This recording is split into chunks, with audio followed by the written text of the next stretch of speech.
بسم اللہ الرحمن الرحیم والصلاة والسلام علی رسول اللہ وعلی آلہ وصحبہ اجمعین۔ معزز ناظرین و سامعین کرام، السلام علیکم ورحمۃ اللہ وبرکاتہ۔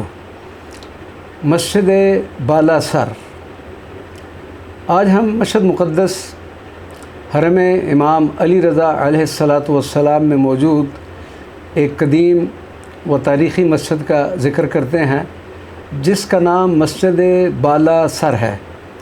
یہ حرم امام علی رضا علیہ الصلاۃ والسلام میں آپ کی ذریح مبارک کے سرانے والی مسجد ہے، اور حرم مطہر کے احاطے میں قدیم ترین تاریخی عمارت بھی یہی مسجد ہے۔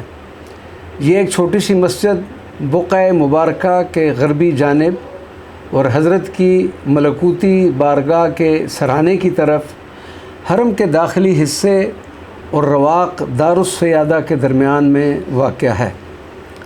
تاریخی شواہد کی بنا پر مسجد بالا سر کو غزنوی دور حکومت کی ایک معروف شخصیت ابو الحسن عراقی عرف دبیر نے سال 425 ہجری کو تعمیر کیا، اور اس شخصیت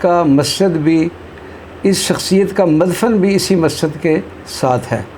معروف سیاح مراکش کے ابن بطوطہ، جس نے 734 ہجری میں مشہد مقدس میں حضرت امام علی رضا رضی اللہ تعالی عنہ و علیہ الصلاۃ والسلام کی زیارت کا شرف حاصل کیا، اس نے بھی حضرت کی ملکوتی بارگاہ کے ساتھ واقعہ اس مسجد بالا سر کا بھی ذکر کیا ہے۔